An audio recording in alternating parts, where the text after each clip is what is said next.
அன்பு நண்பர்களுக்கு வணக்கம். நான் உங்கள் கிஷோர் குமார். இந்த டாபிக் வந்து பாத்தீங்கன்னா, ஒரு ஹோலிஸ்டிக்கான ரொம்ப இம்பார்ட்டன்டான டாபிக்கா இருக்கு அப்படின்றதுனால தான் இத நான் இம்பார்ட்டன்ட்டா எடுத்திருக்கேன். இப்போ ரீசென்ட்டா நடந்த லோயோலால நடந்த ஜாப் ஃபேரா இருக்கட்டும், அதுல பாத்தீங்கன்னா thousands and thousands of people வந்தாங்க.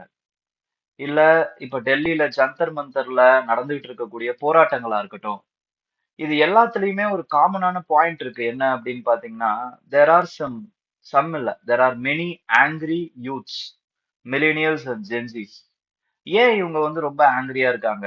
என்ன ஆகுது அப்படின்னு பாத்தீங்கன்னா, because of one important thing which is joblessness. ஜாப்லெஸ்னஸ்ங்கிறது ஒரு விஷயம்னா, அதோட இன்னொரு ஒரு விஷயம் என்னன்னு பாத்தீங்கன்னா, lack of quality jobs. Quality jobs. ஓகேங்களா? குவாலிட்டி ஜாப்ஸ் இல்ல.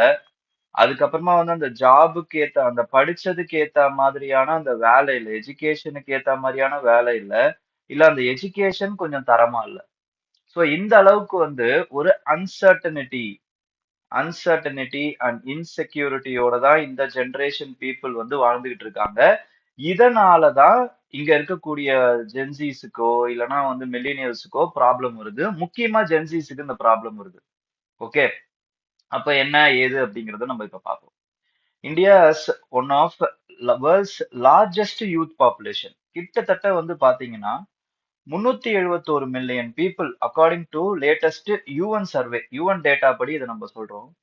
And they are describing it as a demographic dividend. ஆனா இப்போ டீமோகிராபிக் டிவிடெண்ட்னா அப்படிங்கிற அந்த கான்செப்ட் என்ன? டிவிடெண்ட் அப்படிங்கிறது வந்து நமக்கு வந்து சம்பாரிச்சு கொடுக்கக்கூடிய ஒரு விஷயம். ஓகேங்களா? அப்ப யூத் பாப்புலேஷன் இருக்கும் பொழுது ஒரு கண்ட்ரில it is assumed that in one country youth population இருக்கு அப்படின்னா அந்த யூத் வந்து வேலைக்கு போறாங்க அப்படின்னு வச்சுக்கோங்களேன். அந்த ஜாப்ல இருந்து கண்ட்ரிக்கு வந்து நமக்கு டாக்ஸஸ் ஆவோ இல்லனா வந்து சம் டிஸ்கவரிஸ் ஆவோ ஏதோ ஒரு வேல்யூ அடிஷன் பண்ணுவாங்க. ஓகேங்களா? ஒரு வேல்யூவை கொடுப்பாங்க. அப்ப இந்த யூத் நிறைய இருக்கக்கூடிய கண்ட்ரி, இந்த கண்ட்ரி வந்து அந்த டிவிடெண்ட் அந்த யூத் மூலமா அந்த டிவிடெண்ட்டை வந்து ரீட் பண்ணும். அதுக்கு பேரு தான் வந்து டீமோகிராபிக் டிவிடெண்ட். ஆனா நிறைய யூத் இருந்தா மட்டுமே அந்த டிவிடெண்ட் வந்து ஆட்டோமேட்டிக்கா வந்துரும்ன்ற அவசியமே கிடையாது.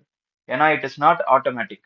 அதுக்கு நம்ம என்ன பண்ணணும்? The country has to enable the youth, empower the youth, empowering the youth. Empowering எப்படி பண்ணணும்? Empowering through education. அது கரெக்டான ஒரு ஃபார்மலான ஒரு எஜுகேஷன் இருக்கணும். அந்த எஜுகேஷன் இருக்கும் பொழுதுதான் கரெக்டான அப்ஸ்கில்லிங், கரெக்டான அந்த ஸ்கில்லிங் இருக்கும் பொழுதுதான் அந்த யூத் வந்து அந்த கண்ட்ரிக்கு டிவிடெண்டா கொடுப்பாங்க. அப்படி இல்லைன்னா என்ன ஆகும்? இது டிமோகிராபிக் டிசாஸ்டரா மாறிடும். ஓகேங்களா? டிமோகிராபிக் டிசாஸ்டரா மாறிடும். ஓகே. இப்போ இருக்கக்கூடிய அந்த பீரியாடிக் லேபர் ஃபோர்ஸ் சர்வே இதுலலாம் வந்து எவ்வளவு பேர் வந்து ஒர்க்கிங் ஏஜ்ல இருக்காங்க? ஜென்சியும் சரி இல்லைன்னா மில்லினியல்ஸும் சரி எவ்வளவு பேர் இருக்காங்க அப்படின்னு பாத்தீங்கன்னா, ஜென்சி கிட்டத்தட்ட வந்து 29 கோடி பேர் இருக்காங்க.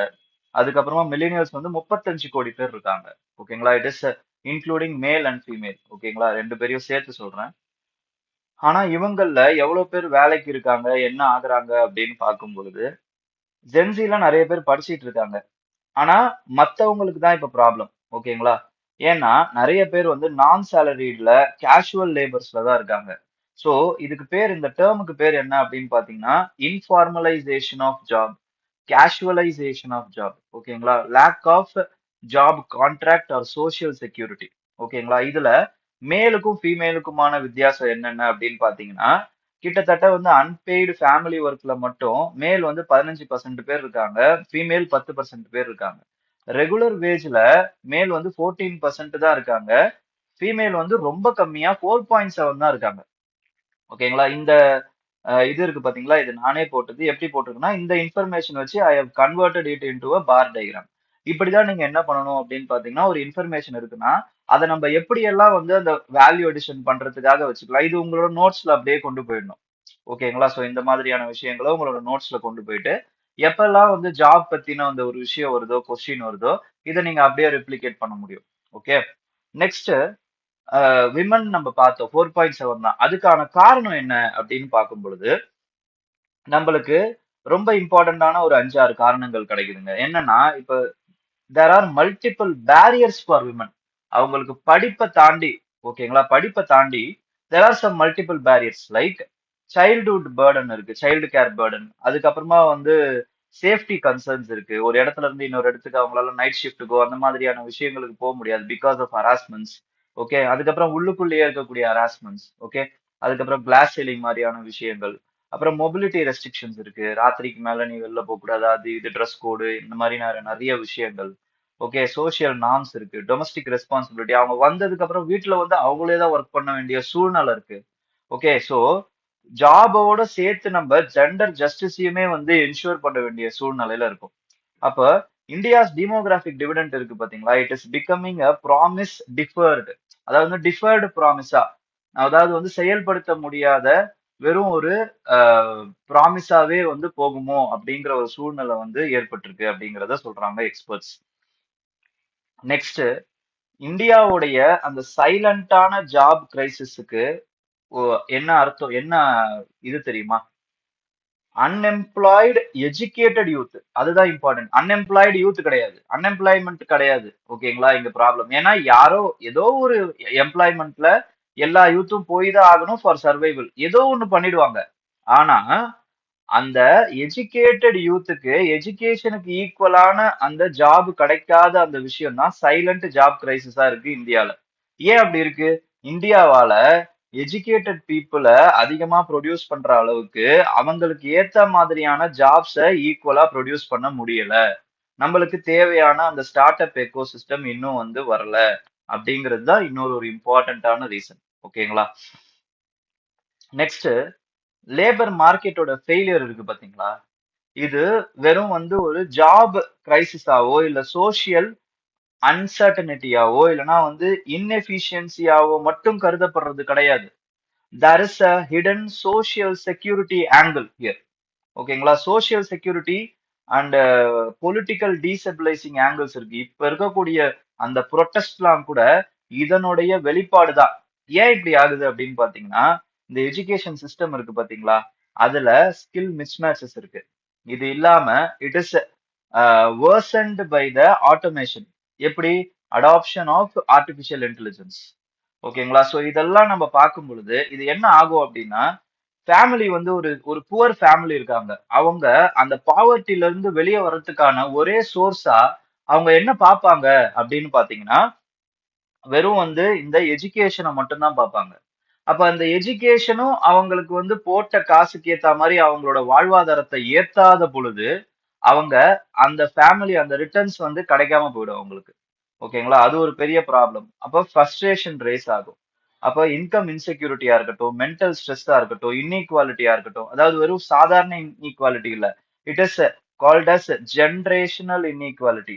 அதாவது நம்மளோட அப்பாங்களுக்கோ இல்ல தாத்தாங்களுக்கோ கிடைச்ச அந்த 9 to 5 கரெக்டான ஜாப் இருக்கு பாத்தீங்களா, அது நமக்கு கிடையாது.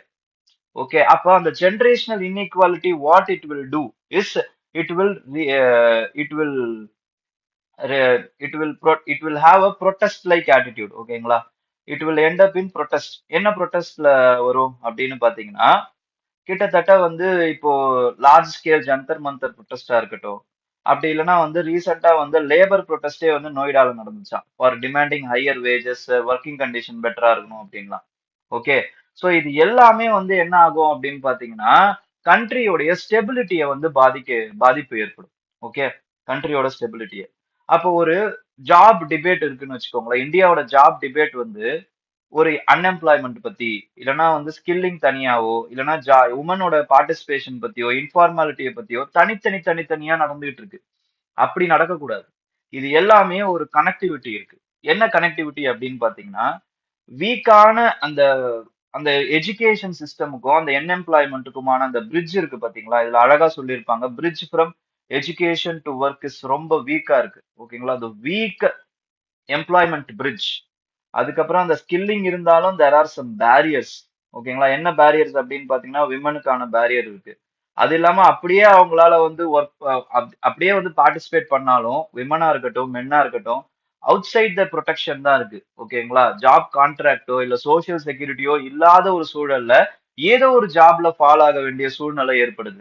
அப்ப அந்த இன்ஃபார்மாலிட்டி என்ன பண்ணுன்னு பாத்தீங்கன்னா, அவங்களுக்கு ஒரு அன்சர்டனிட்டியை கொடுக்கும். எப்ப வேணாலும் அவங்க வந்து வெளியே இருக்கலாம், வெளியே ஏத்தலாங்கிற அந்த ஒரு அன்சர்டனிட்டி எப்பயுமே அவங்க சுமந்துகிட்டே இருப்பாங்க. அப்ப இது எல்லாத்தையுமே வந்து ஒரு கனெக்டட் இஷ்யூவா தான் நம்ம பார்க்கணும். ஓகே, அப்ப நம்ம என்ன பண்ணலாம் அப்படின்னு பாத்தீங்கன்னா, லேபர் இன்சென்டிவ் செக்டார்ஸை எக்ஸ்பேண்ட் பண்ணணும். எக்ஸாம்பிள் டெக்ஸ்டைல் மாதிரியான அந்த இன்சென்டிவ் செக்டார், லேபர் இன்சென்டிவ் செக்டார்ஸை நம்ம எக்ஸ்பேண்ட் பண்ணணும். ஸ்டார்ட் அப்ஸை என்கரேஜ் பண்ணணும்.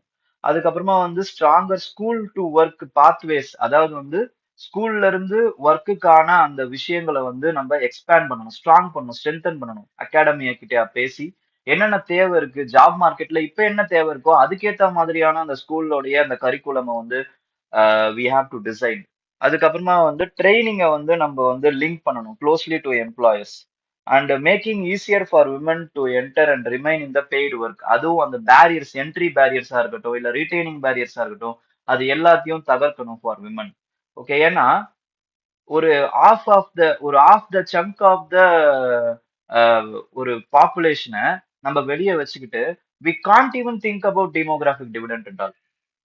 அதுக்கப்புறமா வந்து ஸ்கில்லிங் ப்ரோக்ராம்ஸ் இருக்குல்ல, அதையுமே வந்து we have to align with the employer demand. Example PM internship scheme மாதிரியான அந்த ஸ்கீம்ஸை இன்னும் நிறைய கொண்டு வரணும். ஓகேங்களா?